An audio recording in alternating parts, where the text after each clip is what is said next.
الحمد للہ رب العالمین، الصلاۃ والسلام علی سید الانبیاء والمرسلین وعلی آلہ واصحابہ اجمعین، اما بعد، اعوذ باللہ من الشیطان الرجیم، بسم اللہ الرحمن الرحیم۔ وَلِلَّهِ عَلَى النَّاسِ حِجُّ الْبَيْتِ مَنِ اسْتَطَاعَ إِلَيْهِ سَبِيلًا آمنت باللہ صدق اللہ مولانا العظیم۔ قال اللہ تبارک و تعالی جل وعلا فی شان حبیبہ مخبرا و آمرا ان اللہ وملائکتہ یصلون علی النبی یا ایہا الذین آمنوا صلوا علیہ وسلموا تسلیما۔ اللہم صل وسلم وبارک علی سیدنا و مولانا و نبینا محمد النبی الامی الکریم وعلی آلہ واصحابہ اجمعین۔ الصلاۃ والسلام علیک یا سیدی یا رسول اللہ وعلی آلک واصحابک یا سیدی یا حبیب اللہ۔ الصلاۃ والسلام علیک یا سیدی یا رحمۃ للعالمین وعلی آلک واصحابک یا سیدی یا سیدی یا سیدی یا شفیع المذنبین۔ نہایت معزز و محترم احباب گرامی قدر، بحمد اللہ تعالیٰ ثم الحمد للہ تعالیٰ، پچھلی جمعۃ المبارک کو آپ نے یہ سماعت فرمایا تھا کہ رب ذوالجلال کا ارشاد گرامی قدر وَلِلَّهِ عَلَى النَّاسِ حِجُّ الْبَيْتِ مَنِ اسْتَطَاعَ إِلَيْهِ سَبِيلًا۔ اللہ تعالیٰ کو راضی کرنے کے لیے لوگوں پر فرض ہے کہ حج بیت اللہ کریں، ہر وہ بندہ جس کو بھی اللہ تعالیٰ نے وہاں تک پہنچنے کی طاقت عطا فرمائی ہے۔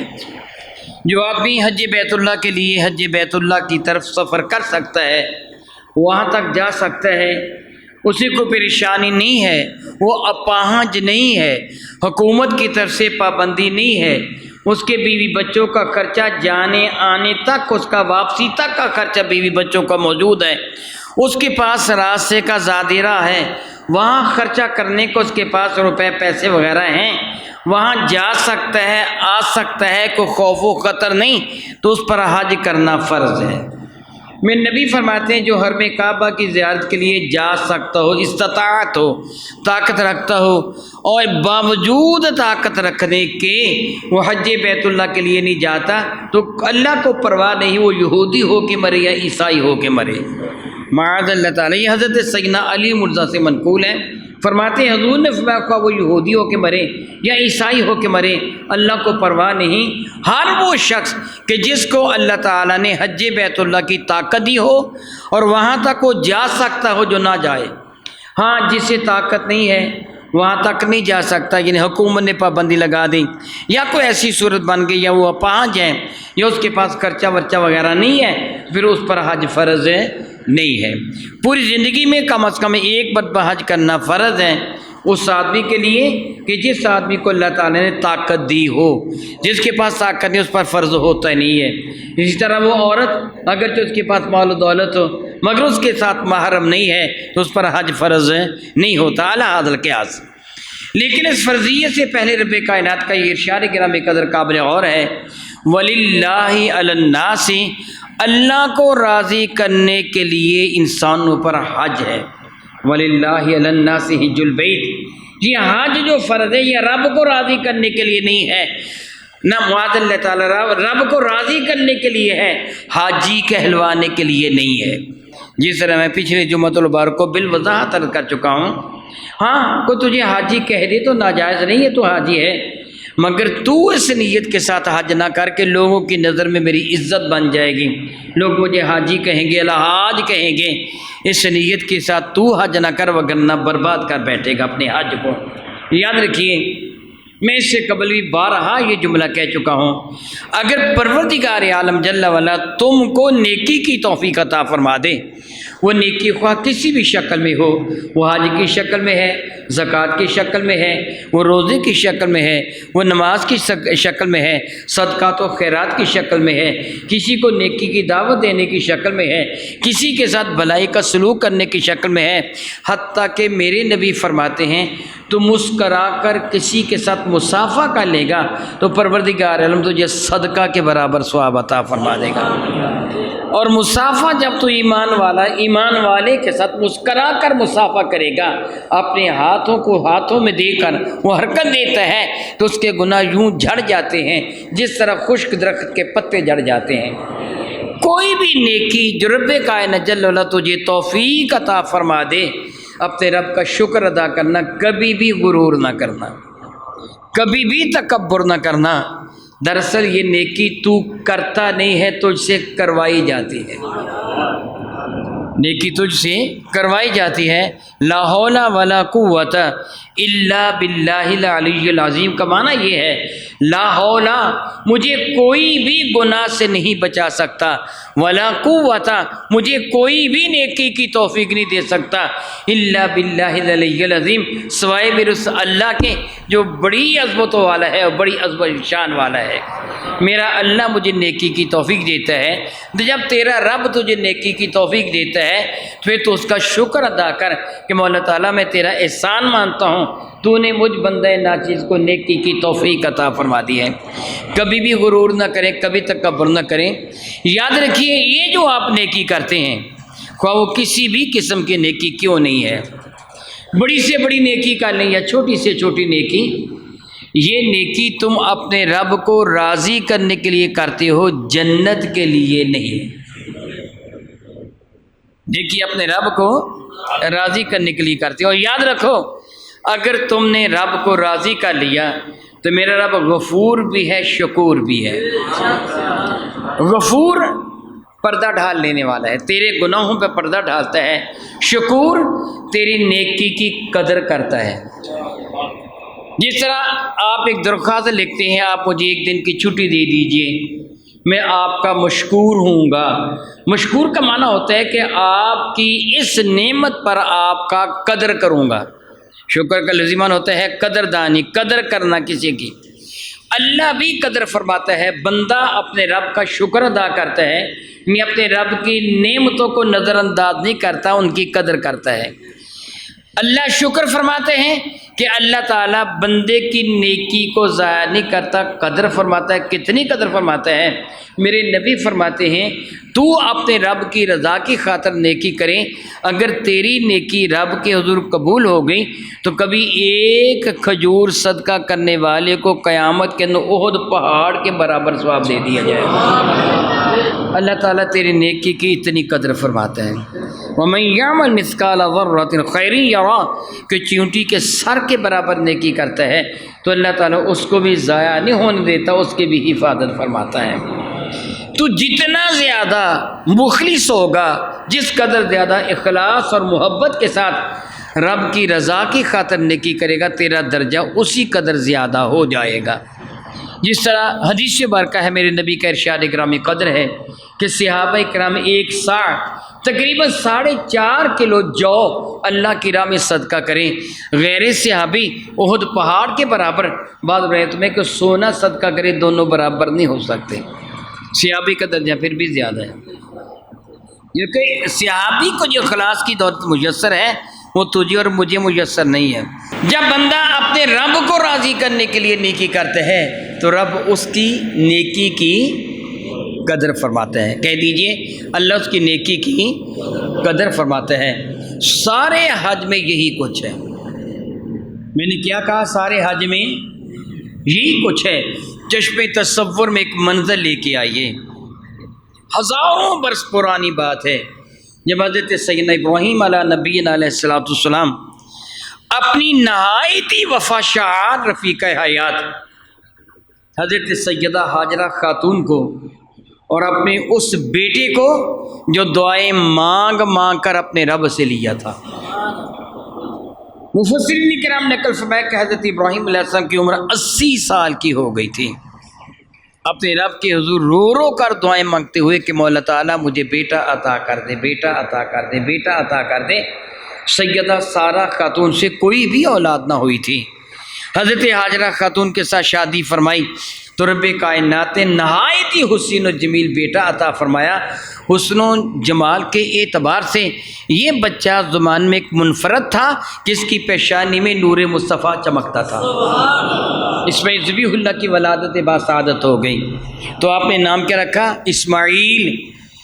عبرانی زبان میں اس کا معنی یوں بنتا ہے اسماعیل ایل، اللہ کو جس طرح جبرائیل، میکائیل، اسرافیل، اسرائیل، ایل عبرانی زبان میں اللہ کو کہتے ہیں، اسماعیل اللہ نے میری دعا کو سن لیا۔ معنی کیا بنا؟ یعنی بیٹا وہ اللہ نے دیا، سب کو اللہ نے ہے، دیتا سب کو کون ہے؟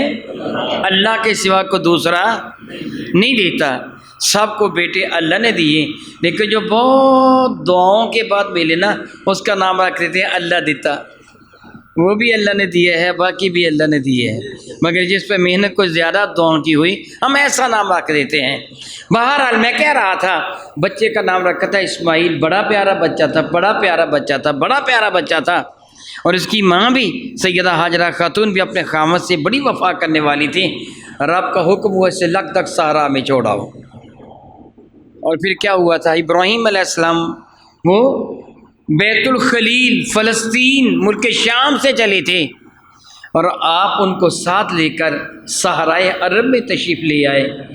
یہ جگہ کبھی حضرت سیدنا آدم علیہ السلام نے حرم کعبہ بنایا تھا، اور نوح علیہ السلام کے زمانے میں جب طوفان آیا تھا تو کعبہ اللہ نے اٹھا لیا تھا، منہدم ہو گیا تھا، اور اس جگہ اب کھنڈرات کی شکل میں، کھنڈر کی شکل میں ایک ٹیلہ موجود تھا، لیکن ابراہیم علیہ السلام کو پتہ تھا یہاں حرم کعبہ کبھی موجود تھا۔ دلیل اس کی یہ ہے کہ جب ابراہیم علیہ السلام اپنی زوج محترمہ سیدہ حاجرہ خاتون اور اپنے نہایت پیارے لگتے جگر حضرت سیدنا اسماعیل ذبیح اللہ جو بھی اتنے چھوٹے تھے، اتنے چھوٹے تھے، اتنے چھوٹے تھے کہ وہ بیٹھ بھی نہیں سکتے تھے، یعنی پیدا ہونے کے بعد اتنا سا عرصہ گزرا تھا کہ بچہ ابھی بیٹھ نہیں سکتا۔ حضرت حاجرہ جب پانی کی تلاش میں گئی تھی تو اسماعیل ذبیح اللہ کو بٹھا کے نہیں گئی تھی، لٹا کے گئی تھی، بچہ بیٹھنے کے قابل بھی ابھی نہ تھا، شاید کوئی ایک آدھ ماہ کا ہی، اللہ تعالیٰ بہتر جانتا ہے کتنی عمر ان کی ہوگی۔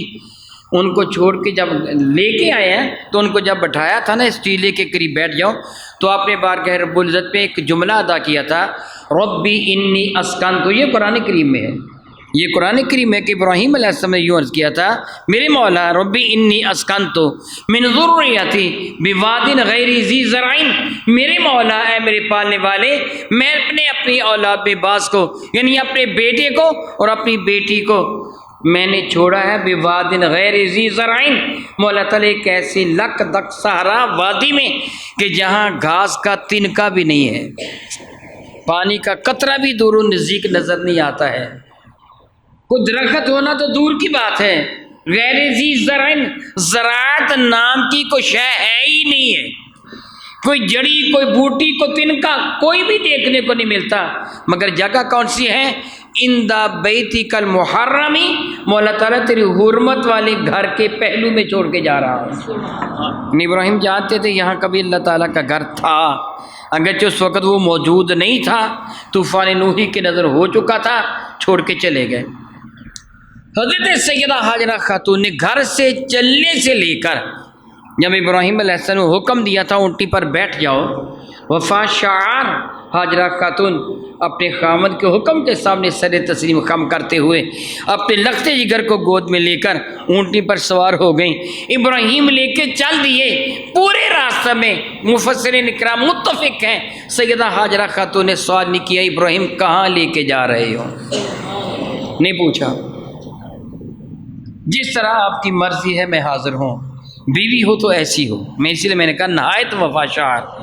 اور وہاں جا کر آپ نے اونٹی کو بٹھایا، سیدہ حاجرہ خاتون کو حکم دیا اونٹی سے نیچے اتر آؤ، اپنے ننھے منھے لگتے جگر کو لے کر اونٹی سے نیچے اتر آئیں، اس کے ایک جگہ اشارہ کیا اس ٹیلے کے قریب، یہاں بیٹھ جاؤ، سیدہ حاجرہ خاتون بیٹھ جاتی ہیں، حضرت ابراہیم علیہ السلام بیٹھی اونٹنی کے قریب آئے، اس کی ہمیانی اس کے کجاوے کے ساتھ بندھا ہوا، ایک تھیلا کھولا جس پہ کھجوریں تھیں، دوسرا مشکیزہ کھولا جس پہ پانی تھا، دونوں حضرت حاجرہ کے پہلو میں رکھے، واپس پلٹنے لگے تو اب حضرت حاجرہ کو محسوس ہوا یہ تو مجھے چھوڑ کے جا رہے ہیں جنگل میں، قرب و جوار کوئی وادی نہیں ہے، ملک شام سے چلے تھے، شاید مکہ مکرمہ تک پہنچنے تک راستے میں کوئی بھی وادی نہ آئی ہو، حقیقت سے تو میرا اللہ واقف ہے، یہ تو لگ دگ سارا تھا، جنگل بھی یابان تھا۔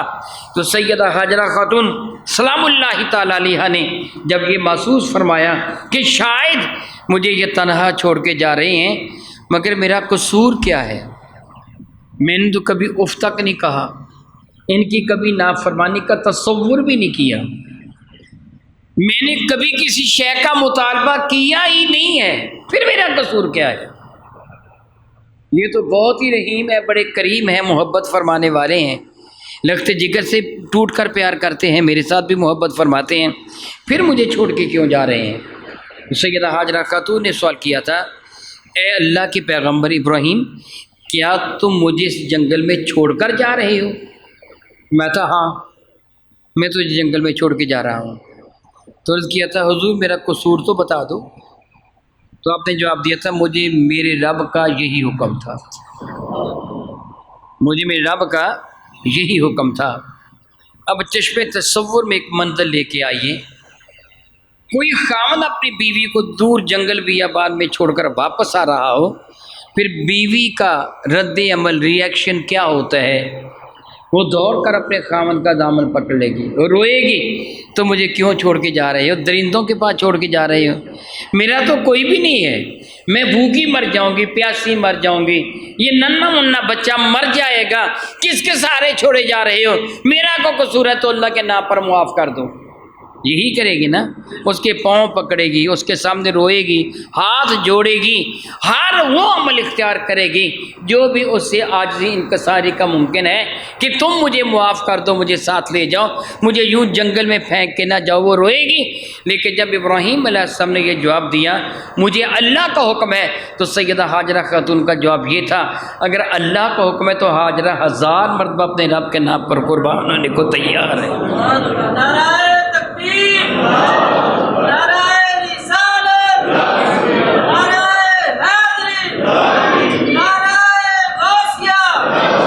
حضرت ابراہیم کی حالت کیا ہوئی ہوگی؟ یہ سن کر آپ کی حالت کیا ہوئی ہوگی؟ خود حضرت حاجرہ خاتون اٹھ کے پیچھے دوڑی نہیں ہے، اگر اللہ کا حکم یہ ہے نا تو میں تو اپنے رب کے نام پر اپنی جان قربان کرنے کو تیار ہوں۔ سیدہ حاجرہ نے رب کو دیکھا تو نہیں تھا، ملاقات تو نہیں ہوئی تھی، اپنے خاوند اللہ کے نبی سے سنا تھا نا کہ رب ہے، اللہ ہے، یقین کتنا کامل ہے، کتنا کامل ہے، اور آپ یہ جانتے ہیں، آپ کے علم میں ہے پھر چند دن کے بعد کیا ہوا تھا؟ جب حاجرہ نے اپنے آپ کو اپنے رب کے سپرد کر دیا، وَمَن يَتَوَكَّلْ عَلَى اللَّهِ فَهُوَ حَسْبُهُ، جو اپنے آپ کو اپنے رب کے سپرد کر دیتے ہیں اللہ تعالیٰ اس کے لیے کافی ہو جاتا ہے، پھر اس کی حفاظت فرماتا ہے۔ کیا مجال ہے کسی سانپ بچھو کی، کیا مجال ہے کسی درندے کی کہ حضرت سیدہ حاجرہ کے قریب بھی وہ آتا، رب حفاظت فرما رہا تھا۔ مگر بعض وہ چیزیں ہیں کہ جن پر فطری طور پر وہ وقت گزر رہا تھا، 1-2 دن میں، 3 دن میں، جتنے بھی دن میں پانی ختم ہو گیا، کھجوریں ختم ہو گئیں، دن بھی وہیں گزرتا تھا، راتیں بھی وہیں گزرتی تھی۔ دن کو ماں اپنے لخت جگر کو، حضرت ذبیح اللہ کو سایہ کرنے کے لیے اپنی پشت دھوپ کی طرف کر لیتی کہ میرا سایہ میرے بیٹے پہ پڑا رہے، خود سارا دن دھوپ میں چلتی اور رات جاگ کر گزارتی کہ کوئی درندہ میرے بیٹے کو اٹھا کے نہ لے جائے۔ اللہ بہتر جانتا کس انداز سے انہوں نے راتیں گزاری تھیں، کس انداز سے ان کے دن بسر ہوئے تھے، مگر رب کی رضا پہ راضی ہیں، اللہ کی رضا پہ راضی ہیں۔ پانی ختم ہو گیا، کھجوریں بھی ختم ہو گئیں، پیاس سے جابلب ہو گئی، دودھ بھی ختم ہو گیا، اب سینے میں دودھ بھی باقی نہیں ہے، پیاس اور بھوک کی وجہ سے وہ بھی سوکھ گیا۔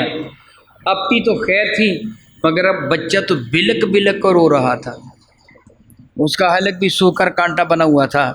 اب سیدہ ہاجرہ خاتون ماں ہے نا، اللہ نے ان کے دل میں جذبات محبت پیدا فرما رکھے ہیں۔ اپنے بیٹے کو اسٹیلے کے پہلو میں لٹایا اور خود پانی کی تلاش میں سامنے پہاڑ پر، بہت بلند پہاڑ تو تھا جبل ابو قبیس، یہ تھوڑے فاصلے پر تھا۔ اس سے پہلے حرم کعبہ کی جانب دو پہاڑیاں آتی تھیں، یہ نسبتاً کم اونچی تھی، ایک کا نام صفا اور دوسری کا نام مروہ ہے۔ سیدہ ہاجرہ کوہ صفا پہ چڑھ جاتی ہیں، چڑھ کر دائیں بائیں دیکھا کہ مجھے کوئی پانی نظر آ جائے، چلو پانی کا چشمہ قریب ہو، میں وہاں سے جا کے پانی حاصل کر لوں، اپنے بیٹے کو پانی پلا دوں، اپنی پیاس بجھا لوں۔ مگر پانی نظر نہ آیا، نیچے اتر آئیں، پیاسی تھیں، بھوکی بھی تھیں۔ تھوڑا سا فاصلہ طے کیا سامنے کی پہاڑی مروہ پہ چڑھنے کے لیے، تو الٹے ہاتھ لختے جگر جو نظر آ رہا تھا، ایک چھوٹا سا ٹیلہ درمیان میں آ گیا، لگتے جگر نظروں سے اوجھل ہو گیا، دوڑ کر اتنا راستہ طے کیا، آگے جا کر پھر لگتے جگر نظر آنے لگا، بیٹے کو بھی دیکھتی جاتی ہیں اور پہاڑی کی جانب بھی بڑھتی چلی جاتی ہیں۔ پہاڑی پر چڑھ کر بھی بیٹے کو دیکھا، صفا پر چڑھ کر بھی بیٹے کو دیکھا تھا، مروہ پر چڑھ کر بھی بیٹے کو دیکھا، راستے میں بیٹے کو دیکھا، جہاں بیٹا نظر نہ آیا راستے میں ٹیلہ حائل ہو گیا، اتنی جگہ دوڑ کر بسر کی۔ ہاجرہ خاتون تو پیاسی بھی تھیں، بھوکی بھی تھیں، حالت بھی غیر تھی، بچے کی فکر تھی، اپنی جان کی فکر تھی، پریشان حال تھیں۔ وہ گن نہیں رہی تھی، ایک چکر ہے، دوسرا چکر ہے، تیسرا چکر ہے، وہ تو چکر لگانے کے لیے تو نہیں آئی تھی، تو پانی کی تلاش میں آئی تھی۔ جب کوہ صفا پہ جاتی تو کیا کرتی تھی؟ بچے کو بلند آواز سے کہہ دیجئے، جب کوہ صفا پہ آتی تو بچے کو دیکھتی تھی۔ بچہ کہاں تھا؟ حرم کعبہ کے اس ٹیلے کے قریب۔ جب مروہ پہ جاتی تب بھی بچے کو دیکھتی تھی۔ میں آپ کو ایک مسئلہ بتانا چاہتا ہوں، اس لیے میں نے یہ ساتھ دلایا۔ صفا پر جاتی تھی تو بچے کو دیکھتی تھی، مروہ پہ جاتی تھی بچے کو دیکھتی تھی، ٹیلہ درمیان میں آیا تو دوڑ کے گزر گئی۔ ہاجرہ خاتون تو اپنی لگن میں مگن تھی، وہ تو پانی تلاش کر رہی تھی، ان کو تو بچے کی فکر تھی، وہ تو نہیں گر رہی تھی، مگر میرا رب ملاحظہ فرما رہا تھا، میرا اللہ ملاحظہ فرما رہا تھا۔ صفا سے چلی مروہ تک پہنچی، ایک دوڑ، مروہ سے چلی صفا تک آ گئی، دوسری دوڑ، دوسری سعی، پھر صفا سے چلی مروہ تک چلی گئی، تیسری سعی، مروہ سے چلی صفا تک آ گئی، چوتھی۔ جب ساتویں سعی مروہ پر ختم ہوئی تو بچے کو دیکھنے کے لیے سر آگے کیا، دیکھا غور کے ساتھ تو بچوں کے قدموں کے نزدیک پانی چمکتا ہوا نظر آ گیا۔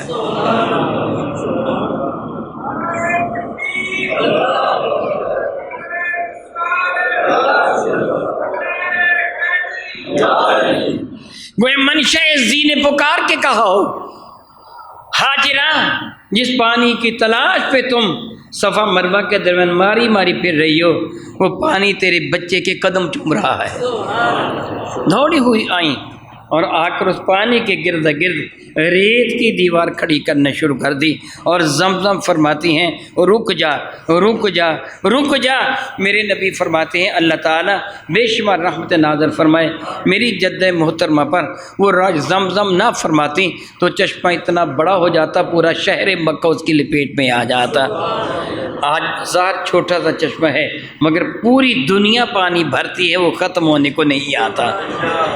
میں آپ کو ایک احساس دلانا چاہتا ہوں، حضرت ہاجرہ نے جو دل کی اتھاہ گہرائیوں سے اقرار کیا تھا کہ ہاجرہ 1000 مرتبہ اپنے رب کے نام پر قربان کرنے کو تیار ہے، ہاجرہ نے محض زبان سے نہیں کہا تھا، دل کی گہرائیوں سے عرض کیا تھا۔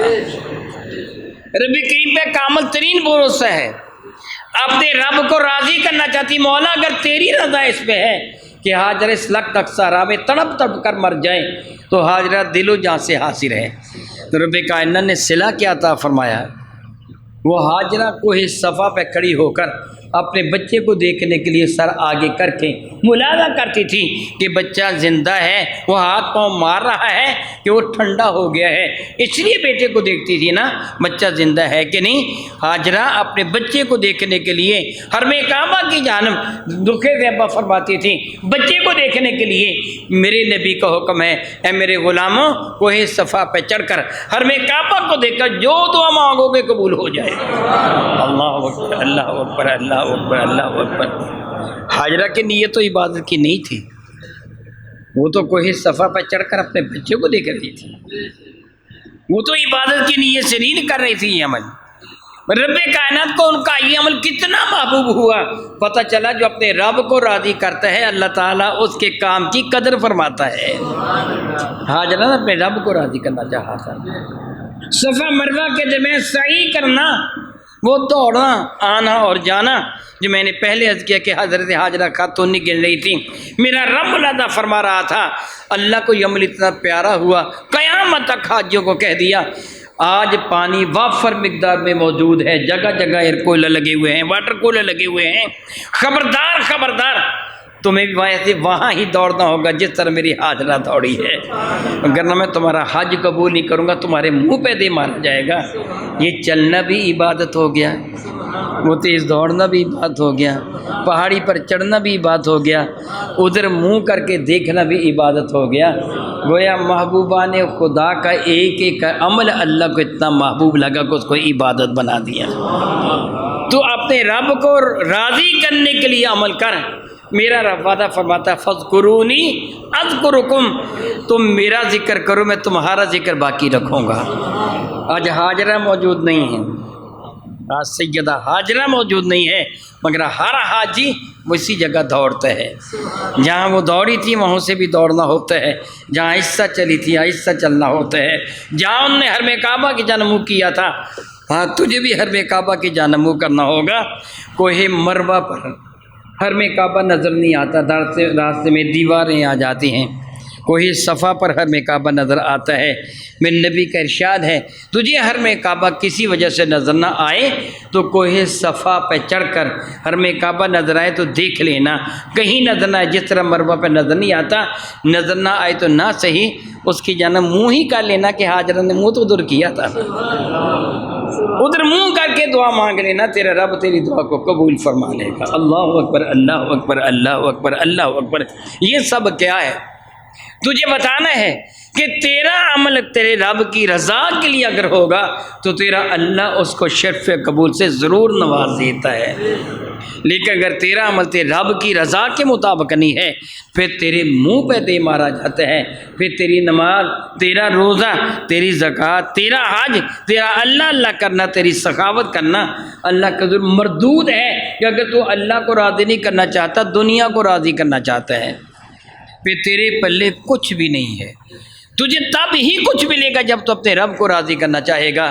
میرے اور آپ کے کریم آقا تاجدار اربوجم شفیع معظم رحمت عالم نے ارشاد گرامی قدر فرمایا، مفہوم حدیث ہے، سیدہ زاہدہ طیبہ طاہرہ عائشہ الصدیقہ ام المومنین رضی اللہ تعالی عنہا اس حدیث مبارکہ کی راویہ ہیں کہ میرے نبی فرمانے لگے ہر بندہ جو جنت میں جائے گا اللہ کی رحمت کی وجہ سے جنت میں جائے گا، اپنے اعمال کی وجہ سے نہیں۔ پھر آپ نماز کیوں پڑھتے ہیں، روزہ کیوں رکھتے ہیں، حج کیوں کرتے ہیں، زکوٰۃ کیوں دیتے ہیں، اللہ اللہ کیوں کرتے ہیں، تغدو کیوں کرتے ہیں، تبلیغ دین کی آپ تغدو کیوں کرتے ہیں، سب کچھ کیوں کرتے ہیں؟ یہ سب کچھ اللہ کو راضی کرنے کے لیے کیا جاتا ہے، یہ سب کچھ اللہ کو راضی کرنے کے لیے کیا جاتا ہے۔ تیرا اللہ راضی ہو جائے گا تو تجھے اپنے دامن رحمت میں پناہ دے دے گا۔ میرے نبی نے یہی فرمایا کہ ہر بندہ جو جنت میں جائے گا اپنے رب کی رحمت کے ساتھ جنت میں جائے گا۔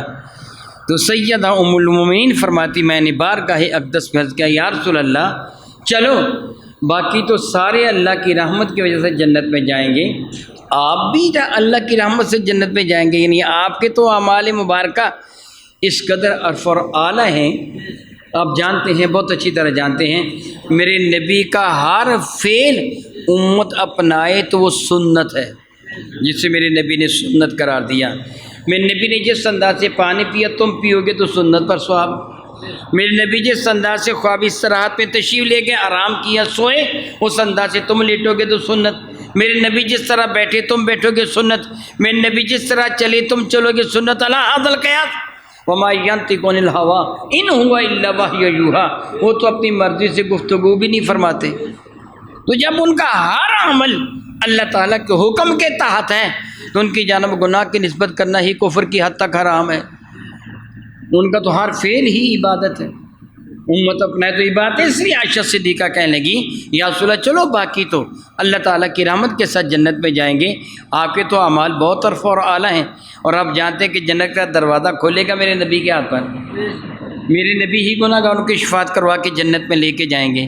میرا اللہ میرے نبی کے لیے فرماتا آسا یا باسا کا رب کا مقام محمودہ.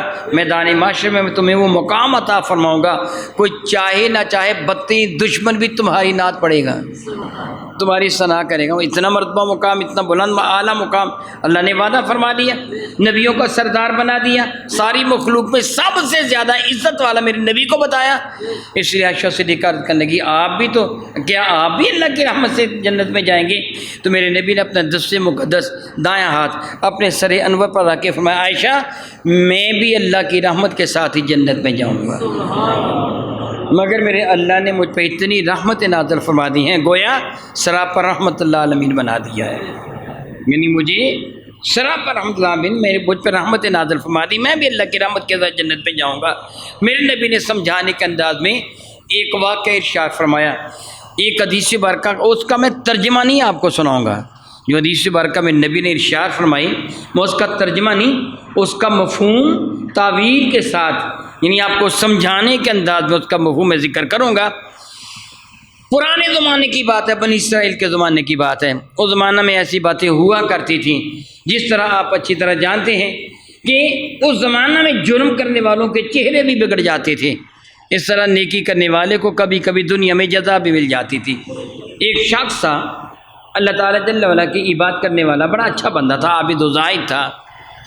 وہ کسی کام کی غرض سے ایک جگہ سے دوسری جگہ جانا چاہتا تو وہ کشتی میں بیٹھ گیا اور کشتی سمندر میں ڈال دی. اس زمانہ میں یہ انجن وغیرہ تو ایجاد نہیں ہوئے تھے. یا چپوؤں کے ساتھ کشتی چلائی جاتی تھی یا بادبانی کشتی ہوا کرتی تھی.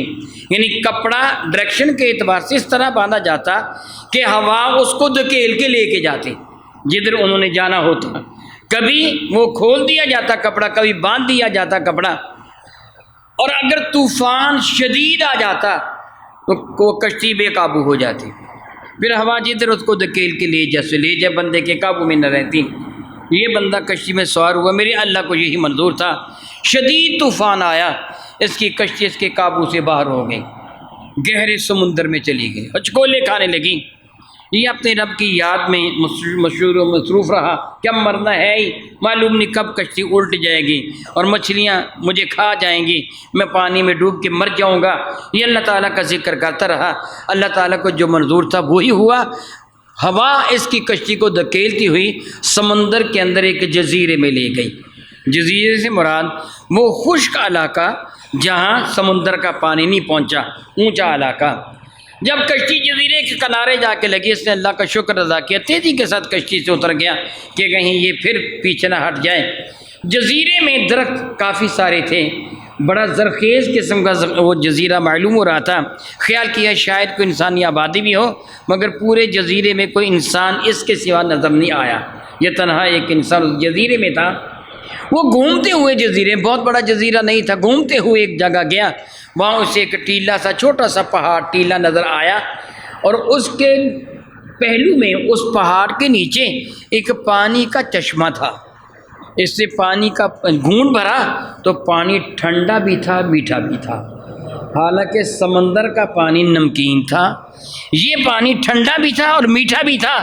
اور اس سے دیکھا کہ اس چشمے کے کنارے ایک انار کا درخت بھی اگا ہوا ہے اور اس کو ایک بڑا خوبصورت اور بڑا سا انار لگا ہوا ہے.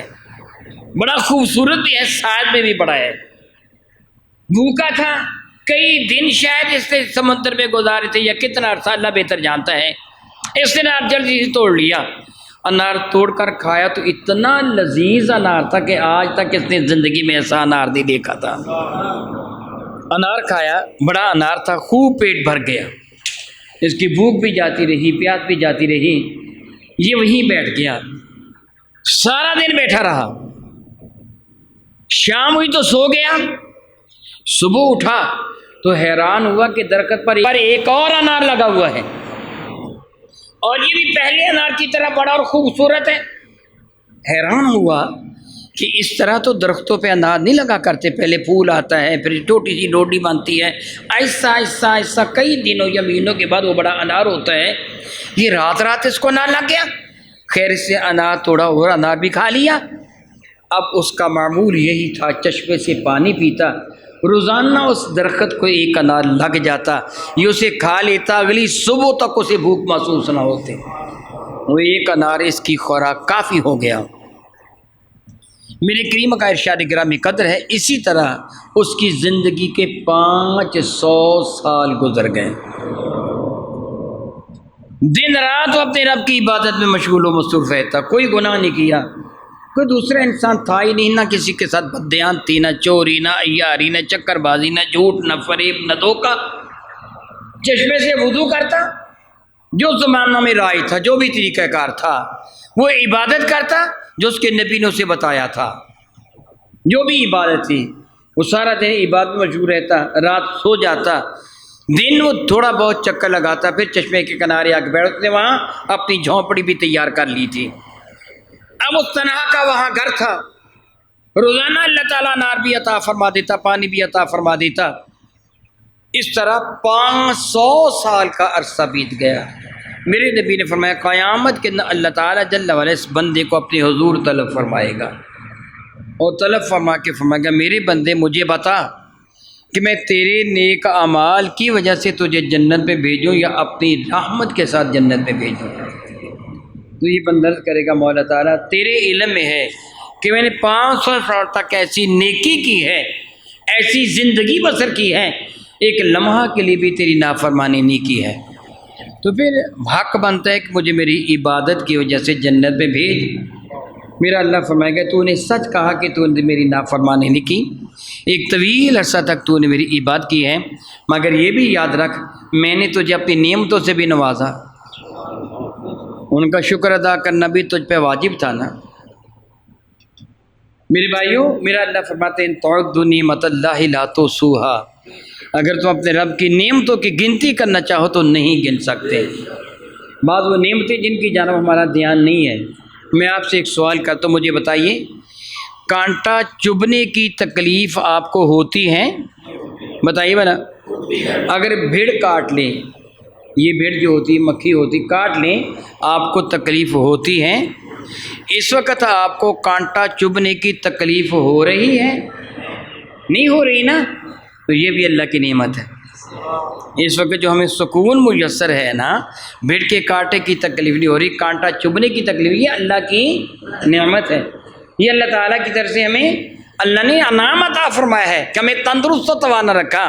آپ جانتے ہیں بعض اوقات یک آپ کے درد شروع ہو جاتا ہے، یک درد شروع ہو جاتا ہے، اور جب تحقیقی ہوتی جاتی ہے پتہ چلتا ہے کہ کسی شریان میں ورید میں کوئی کلاڈ آ گیا، خون رک گیا ہے، درد ہونا شروع ہو گیا، اور آپ یہ جانتے ہیں اگر یہ کلاڈ دل میں چلا جائے تو کیا ہوتا ہے؟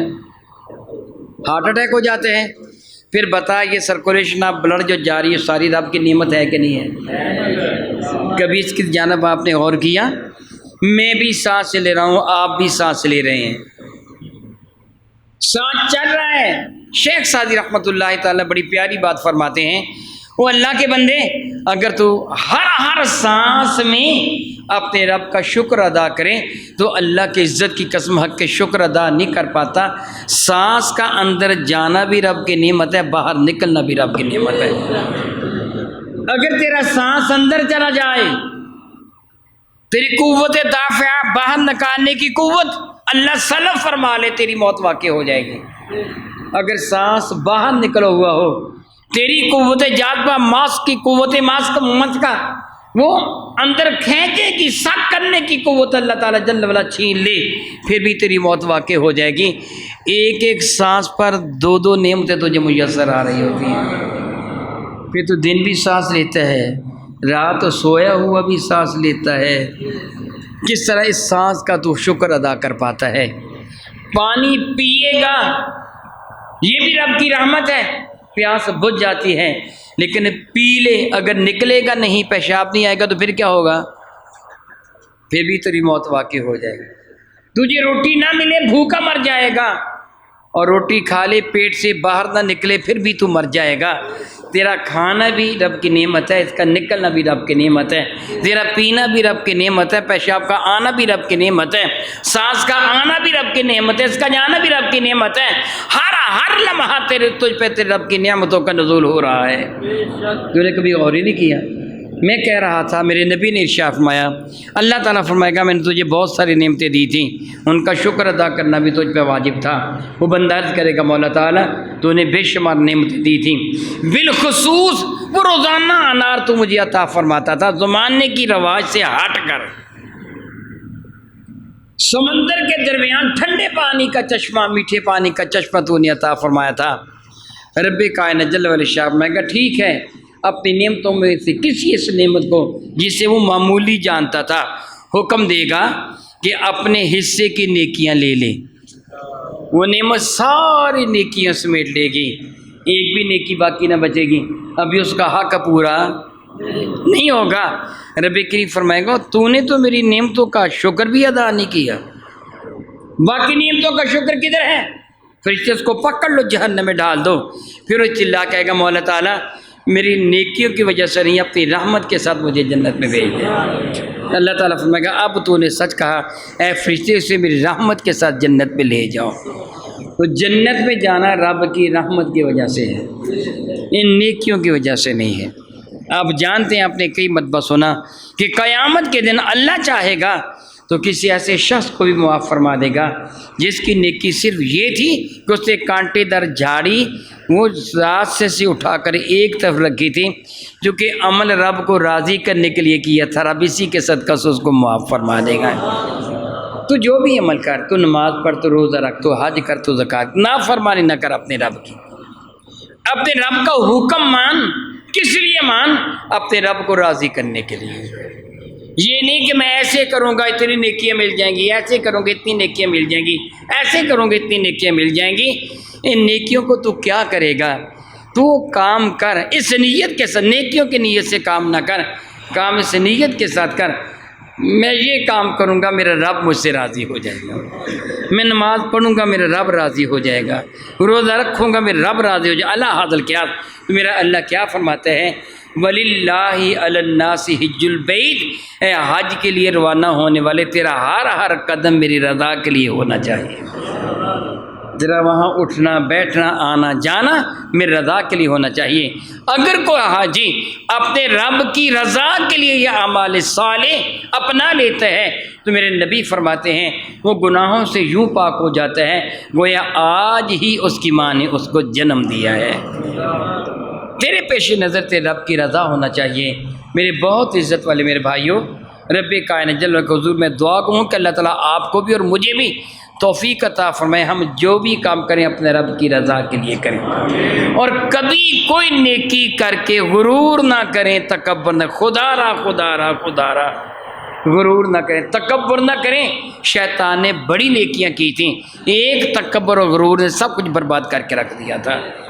اگر اللہ تعالیٰ آپ کو کسی بھی نیکی کی توفیق دے، وہ نماز پڑھنا ہے، حج کرنا ہے، زکوٰۃ دینا ہے، وہ روزہ رکھنا ہے، خیرات زکوٰۃ دینی ہے، جو کچھ بھی دینا ہے، قرآن پاک کی تلاوت ہے، قاری صاحب ہیں، آپ گفتگو کرتے ہیں، عالم دین ہیں، اللہ جو بھی تمہیں نیکی کی توفیق عطا فرمائے اس کے حضور سر تسلیم خم کر دے۔ مولا تعالیٰ میں تیرا شکر ادا کرتا ہوں کہ تو نے مجھ کو نیکی کی توفیق دی ہے، اور یہ عرض کریں مولا تعالیٰ تو بڑا ہی کریم ہے، بڑا ہی کریم ہے، جس طرح تو نے اپنی شان کریمی کے لائق مجھے نیکی کی توفیق عطا فرمائی ہے، اسی طرح اس کو قبول کر کے تو مجھ سے راضی بھی ہو جا، اس نیکی کو قبول کر کے مجھ سے راضی بھی ہو جا۔ تو میرے نبی نے سیدنا معاذ بن جبل کو فرمایا تھا اپنی نیکی کو رب کی رضا کی خاطر وہ مخلص خالص کر لیں، تیرا تھوڑا عمل بھی رب کے حضور پیارا ہو جائے گا۔ دعا کرتا ہوں اللہ تعالیٰ آپ کو اور مجھے ہمیشہ ان کاموں کی توفیق دے جن سے اللہ اور اس کا رسول راضی ہو۔ آمین ثم آمین۔ وآخر دعوانا ان الحمد للہ رب العالمین۔